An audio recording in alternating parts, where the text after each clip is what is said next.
Atceros vēl padomju laikos par baptistiem tādas pasakas staigāja, ka tā ir slepena, slēgta sekta. Un kas tur notiek apklāts ar tādu miglu. Palikt par baptistu tikpat grūti, kā dabūt deputātu nozīmīti uz krāgas. Pretīgi pat atkārtot, kādas baumas VDK izplatījusi par baptistiem. Nu pienāca tā stunda, kad es pats esmu evangeliska kristiešu draudzē.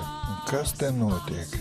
Tā nekas. Sektanti studē bībeli, izruna, kā mācītājs prediķi var pielietot ikdienā, aizlūdz par savu zemi, par savu tautu, par vajadzībām. Pilda, piedodiet man pa katoļu žargonu, Бибеле отстатус mums сакраментус. В общем, ничего такого, от чего шерсть встает на руках дыбом.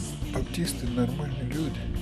Я был с ними в бане и убедился, что у них на ногах, как и у всех людей, 5 пальцев, а не 6, как пустил сплетню враг души человеческой. Что-то не хватает. Как-то надо закончить это все, всю мою речь. Я полюбил Бога, полюбил баптистов. На этом я ставлю точку.